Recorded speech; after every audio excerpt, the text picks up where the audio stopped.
नमस्कार, राष्ट्र की बात के साथ मैं हूं मानक गुप्ता। आज बात करेंगे बंगाल में नेताजी के नाम पर हो रही सियासत की। दरअसल बंगाल में इसी साल अप्रैल मई में विधानसभा चुनाव होने हैं। चुनाव से पहले नेताजी सुभाष चंद्र बोस की जयंती पर सियासी जंग छिड़ गई है। नेताजी की जयंती पर आज प्रधानमंत्री मोदी कोलकाता में हैं। बीजेपी नेताजी की जयंती को पराक्रम दिवस के तौर पर मना रही है। इस दौरान नेताजी भवन का दौरा करने के बाद प्रधानमंत्री मोदी विक्टोरिया मेमोरियल पहुंचे हुए हैं। उधर पीएम के दौरे से पहले ही सीएम ममता बनर्जी ने श्याम बाजार से रेड रोड तक पदयात्रा निकाली और नेताजी को याद किया। उन्होंने नेताजी को देश के नायक का दर्जा देने की मांग की। साथ ही यह भी मांग कर दी कि देश की 4 राजधानियां होनी चाहिए, एक नहीं। ममता नेताजी के सहारे बीजेपी पर हमला करने का एक भी मौका नहीं चूक रही हैं। इसीलिए राष्ट्र की बात में हमारा आज का सवाल, बंगाल के रण में उतरे मोदी, दिखेगा पराक्रम? बड़ा सीधा सवाल है। हालांकि आज नेताजी की जयंती है, लेकिन सवाल आज यही है, बंगाल के रण में उतर गए हैं मोदी, दिखेगा पराक्रम? और दूसरा, ममता ने क्यों की 4 राजधानियों की वकालत? इसी पर बहस करेंगे। लेकिन इस बहस से पहले जल्दी से परिचय करा दूं मेहमानों से। बीजेपी से मेरे साथ राज्यसभा सांसद राकेश सिन्हा जुड़ गए हैं। विजय उपाध्याय टीएमसी से आपकी टीवी स्क्रीन पर आ रहे हैं। सुमन रॉय कांग्रेस के प्रवक्ता, उन्हें भी आप देख पा रहे हैं। और अभय कुमार दुबे बस थोड़ी देर में आपको दिखाई देंगे, पॉलिटिकल एनालिस्ट हैं। शुरुआत करें बहस की, उससे पहले जल्दी से कुछ तस्वीरें आपको दिखाते हैं। नेताजी की 125वीं जयंती पर जो कोलकाता में भव्य समारोह हो रहा है, कार्यक्रम हो रहा है, नरेंद्र मोदी जी का उसकी लाइव तस्वीरें। तालियों से स्वागत कीजिए। प्रधानमंत्री मोदी अब मंच पर आ रहे हैं। माननीय राज्यपाल श्री जगदीप धनखड़ जी का, माननीय मुख्यमंत्री श्रीमती ममता बनर्जी का, সেই সঙ্গে ভারত সরকারের অপর 2 মাননীয় মন্ত্রী শ্রী বাবুল সুপ্রিয়, শ্রী প্রহ্লাদ সিং পটেল। আমরা একদম শুরুতেই অনুরোধ জানাবো ভারত সরকারের সংস্কৃতি এবং পর্যটন দপ্তরের মাননীয় মন্ত্রী শ্রী প্রহ্লাদ সিং পটেলকে স্বাগত ভাষণ দেবার জন্য। अब हम आमंत्रित करेंगे हमारे माननीय संस्कृति मंत्री श्री प्रहलाद सिंह जी पटेल को कि हमें स्वागत भाषण से संबोधन करें।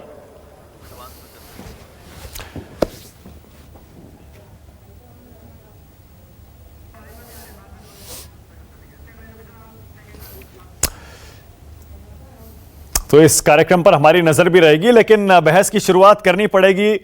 राकेश जी, आपसे शुरू कर रहा हूं। ममता बनर्जी आरोप लगा रही है नेताजी की जयंती का राजनीतिक इस्तेमाल कर रहे हैं आप लोग। आपको नेताजी इसलिए याद आए क्योंकि इस बार चुनाव है बंगाल में? राकेश सिन्हा। देखिए, शायद ममता बनर्जी जी को भारत का इतिहास और भारतीय राजनीति का इतिहास नहीं मालूम है। जब नेताजी सुभाष चंद्र बोस को हाशिए पर डाला गया, जब स्वयं ममता जी कांग्रेस पार्टी में थी, तो सिर्फ भारतीय जनसंघ और बाद में भारतीय जनता पार्टी ने नेताजी के उस स्वरूप को, नेताजी के उस अंतर्राष्ट्रीय और राष्ट्रीय चरित्र को देश के सामने रखा।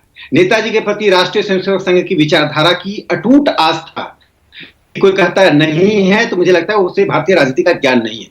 ये नेहरू गांधी परिवार, जिससे ममता बनर्जी दशकों तक जुड़ी रही, सिर्फ सत्ता के राजनीति के कारण वे नेहरू गांधी परिवार से अलग हुई हैं।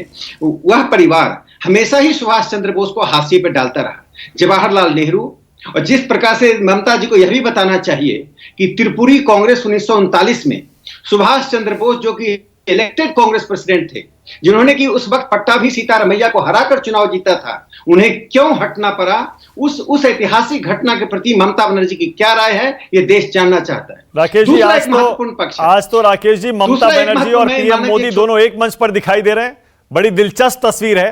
पता नहीं जब प्रधानमंत्री बोलेंगे तब वहां वो मौजूद रहेंगी या नहीं रहेंगी। अभी देखते हैं कार्यक्रम आगे कैसे बढ़ता है। लेकिन आज तो नेताजी को याद करने के लिए दोनों नेता, सीएम और पीएम, एक मंच पर हैं। इससे खूबसूरत तस्वीर और क्या हो सकती है? राकेश जी, आपका रिएक्शन चाह रहा हूं मैं इस पर। आप कह रहे हैं ना ममता बनर्जी और कांग्रेस ने नेताजी को हाशिए पर डाला। मैं कह रहा हूं आज तो ममता बनर्जी प्रधानमंत्री मोदी के साथ मंच साझा कर रही हैं नेताजी के कार्यक्रम में। देखिए, लोकतांत्रिक और संवैधानिक मर्यादा का अपवाद स्वरूप ममता जी पालन कर रही हैं। आपको याद होगा जब ममता जी ने जब बंगाल में ये आफत आई कुछ महीने पहले, जब लॉकडाउन था और प्रधानमंत्री को आमंत्रित किया, प्रधानमंत्री जी बंगाल गए। देखिए, लोकतंत्र की खूबसूरती यह है कि अपने वैचारिक विरोधियों से, राजनीतिक विरोधियों के साथ मर्यादा का पालन करें, लेकिन ममता बनर्जी अपवाद बनी रही और मर्यादा का पालन नहीं करती रही। एक घटना का मैं जिक्र करना चाहता हूं। पश्चिम बंगाल से सुभाष चंद्र बोस आते हैं। ममता जी बता दें, बोस के नाम पर एक बड़ी संस्था का नामकरण किया गया हो, बोस की याद को रखने के लिए म्यूजियम बनाया गया हो, बोस पर कोई एक शोध कार्य करवाया गया हो, तो मुझे लगता है कि ममता बनर्जी आज उनको बंगाल का भद्रलोक याद आ रहा है। चाहे डॉक्टर श्यामा प्रसाद मुखर्जी हो कि सुभाष चंद्र बोस हो या बिपिन चंद्र पाल हो, यह ममता बनर्जी का सिर्फ एक मुखौटावादी वैचारिक पहल है। ममता बनर्जी का सुभाष चंद्र बोस से कोई लेना देना नहीं है। सुभाष चंद्र बोस जिस राष्ट्रवाद की प्रेरणा स्रोत रहे, वह उस राष्ट्रवाद की विरासत भारतीय जनता पार्टी लेकर चल रही है, राष्ट्रीय स्वयंसेवक संघ चल रही है। एक ऐतिहासिक घटना का जिक्र करके मैं अपनी बात समाप्त करूंगा। जब सुभाष चंद्र बोस को त्रिपुरी कांग्रेस में इस्तीफा देना पड़ा, हटाया गया जबरदस्ती, जिसमें जवाहरलाल नेहरू भी शामिल थे, तब वो मिलने के लिए नागपुर में डॉक्टर हेडगेवार जो संघ के संस्थापक थे उनसे मिलने आए थे। उस वक्त का जो हितवाद अखबार आज भी चल रहा है, हितवाद ने अपने प्रथम पृष्ठ पर यह समाचार दिया था, लेकिन चूंकि डॉक्टर हेडगेवार जीवन और मौत के जंग से जूझ रहे थे, उनकी बातें नहीं हो पाई। तो मैं मानता हूं कि आज ममता बनर्जी को सच्ची में श्रद्धा है सुभाष चंद्र बोस के प्रति, तो वे भारतीय लोकतंत्र और भारत के संविधान में आस्था प्रकट करें। भारतीय संघवाद को तोड़ रहे हैं। कहते सीबीआई नहीं आएगा, ईडी नहीं आएगा, तो क्या सुभाष चंद्र बोस इसी राजनीति के विजय उपाध्याय प्रेरक थे? विजय उपाध्याय बताइए, प्रधानमंत्री नेताजी की जयंती पर भव्य कार्यक्रम में कोलकाता पहुंचे हैं टीएमसी और ममता बनर्जी, और आपको दिक्कत इसलिए हो रही है क्योंकि आपको अपनी कुर्सी हिलती हुई दिख रही है, यह आरोप है बीजेपी का। जवाब दीजिए। ममता बनर्जी की कुर्सी हिलाने की किसी की ताकत नहीं है। वो लोग भले सोचे, हम इसको नहीं सोचते हैं। हमने डिमांड किया कलकत्ता पोर्ट का नाम नेताजी सुभाष चंद्र बोस के नाम में रखा जाए, उन्होंने नहीं रखा। हमने उनके जन्मदिन पे राष्ट्रीय अवकाश की घोषणा करने के लिए केंद्रीय सरकार से मांग की, लेकिन उन्होंने इस मांग को भी नहीं स्वीकार किया। आज तक वो हमारी डिमांड है, हम लोग नेताजी सुभाष चंद्र बोस के जन्मदिन को देश नायक के रूप में, जो कि रविन्द्रनाथ टैगोर ने उनको देश नायक के रूप में घोषणा किया था, तो देश नायक के रूप में मनाने के लिए हमने कहा, उसको भी इन्होंने नहीं माना। जन गण मन रविन्द्रनाथ टैगोर का प्रथम इंडोर्स किया हुआ है नेताजी सुभाष चंद्र बोस का। नेताजी के समय में कलकत्ता राजधानी हुआ करती थी। हमारी डिमांड है कि कलकत्ता को भी राजधानी बनाई जाए और देश के 4 कोनों को देश की राजधानी घोषणा की जाए। अब वहां संसद का अधिवेशन चले चारों राष्ट्र।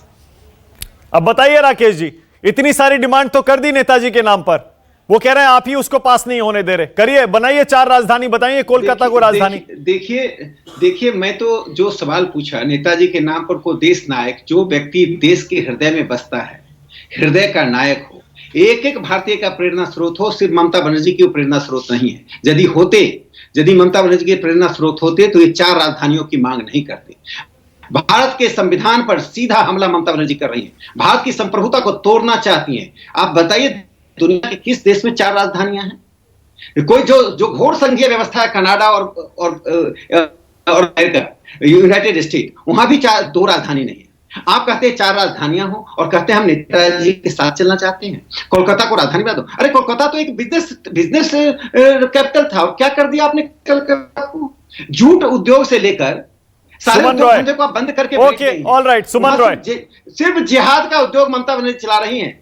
पश्चिम बंगाल में एक ही उद्योग चल रहा है, वो जिहाद उद्योग, और ममता बनर्जी वोट बैंक की राजनीति कर रही हैं। सुमन रॉय, जिहाद उद्योग चला रही है ममता बनर्जी, इस पर जवाब लूंगा आपका विजय जी, लेकिन एक सेकंड पहले सुमन रॉय, आपका क्या कहना है? सुमन रॉय, ये जो कार्यक्रम हो रहा है नेताजी की 125वीं जयंती पर, पराक्रम दिवस मना रही है बीजेपी, भव्य कार्यक्रम हो रहा है, पीएम कोलकाता पहुंचे हैं, सारी की सारी वहां की पार्टियां जो अब तक वहां की राजनीति में मजबूत थी, उन सबको दिक्कत हो रही है। बीजेपी का आरोप यह है क्योंकि लोकसभा चुनाव के बाद अगला टारगेट बीजेपी का असेंबली इलेक्शन है और कुर्सी वहां पर, वहां की राजनीति सारी हिलती हुई दिख रही है सबको। सुमन रॉय, सुमन रॉय सुन पा रहे हैं? संपर्क टूट गया है उनसे। चलिए विजय जी आप ही जवाब दीजिए, बताइए। उसके बाद अभय दुबे भी आ गए हैं मेरे साथ। विजय उपाध्याय बोलिए। ये कुछ भी बोल सकते हैं। नेताजी के जन्मदिन के दिन अनर्गल बात करने की बात ये जो कर रहे हैं, जो बात हमने रखी उसको अलग हट के जिहादी और ये और वो दुनियादारी की बात, नेताजी की विचारधारा पे ये चलते नहीं है। नेताजी की फौज में जय हिंद। चार राजधानियों का क्या मतलब? राकेश सिन्हा कह रहे हैं तो देश विरोधी बात हुई। कौन से देश में चार राजधानियां हैं बताइए? नेताजी जब थे तो भारत की राजधानी कलकत्ता हुआ करती थी कि नहीं, ये वो बताएं।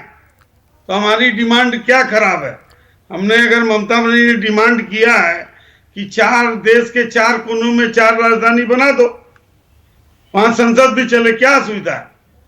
अच्छा, मतलब देश में चार संसद बने। यहां तो एक संसद बनने पर इतना विवाद हो रहा है, आप चाहते हैं चार कोनों में चार संसद बना दी जाए। बिल्कुल बना दिया जाए। कलकत्ता राजधानी थी नेताजी के समय में। अभय दुबे विदित है। अभय दुबे आपका क्या कहना है? चार राजधानी पर पहले, उसके बाद बंगाल की राजनीति पर। देखिए, इस मांग के ऊपर तो, इस मांग को तो कोई गंभीरता पूर्वक नहीं लेगा, लेकिन इस मांग के मर्म में एक बात है, इस मांग के भीतर एक बात है, उस पर गौर करना जरूरी है। और वो बात यह है कि इस वक्त भारत का जो संघवाद है, यानी केंद्र राज्य संबंधों का जो संतुलन है, वो बिगड़ा हुआ है, वो खतरे में है। और वो लगातार जो केंद्र सरकार जो है वो राज्यों के अधिकारों को हड़प रही है। और उसके सुप्रीम कोर्ट के सामने भी कई विवाद पड़े हुए हैं। जैसे कृषि तीन कृषि कानून है, सुप्रीम कोर्ट के सामने विवाद पड़ा हुआ है कि ये राज्यों का अधिकार था कृषि, लेकिन केंद्र ने उस अधिकार को अपने पास लेकर खुद कानून बना लिए। तो असली मसला ये है, जितने भी गैर भाजपा मुख्यमंत्री हैं वो सभी इस सवाल को उठाते हैं और इस सवाल को बार बार कहते हैं। चुनाव नजदीक आ रहा है, भाजपा हिंदुत्व का शोषा लेकर वहां पर जा रही है, ममता बनर्जी उसके जवाब में बंगालीवाद लेकर सामने आ रही है। तो उसी अपनी चुनावी रणनीति को पुष्ट करने के लिए उन्होंने ये बात उठाई है। अब आप भारत के कई राज्यों को देखिए, भारत के कुछ राज्यों में एक नहीं दो राजधानियां हैं। हाँ। यहां तक कि एक खास मौसम में एक दूसरी जगह पर राजधानी चली जाती है, विधानसभा का अधिवेशन भी चला जाता है।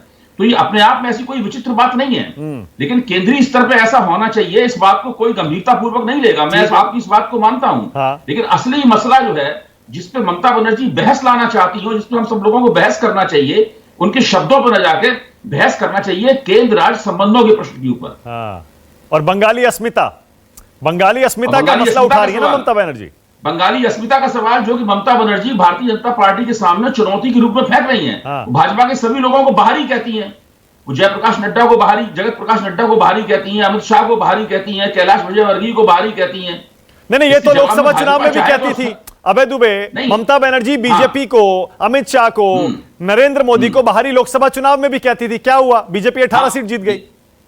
नहीं, बीजेपी 18 सीट तो जीत गई, लेकिन उस वक्त भी आप आंकड़ों को देख लीजिए और सीटों को भी देख लीजिए, टीएमसी पहले नंबर की पार्टी थी। हाँ। लोकसभा चुनाव में भी पहले नंबर की पार्टी रही। जाहिर है कि उसकी बढ़त कम हो गई थी। विधानसभा चुनाव में अभी तक जो भी आंकड़े हमारे पास है, जिन आंकड़ों के आधार पर हम विश्लेषण करते हैं, उसमें भी टीएमसी ही पहले नंबर की पार्टी है। हाँ। भाजपा की दावेदारी यह है कि वो पहले नंबर की पार्टी बनना चाहती है। भाजपा को अभी ये साबित करना बाकी है। ओके, सुमन रॉय आ गए। सुमन रॉय सुन पा रहे हैं?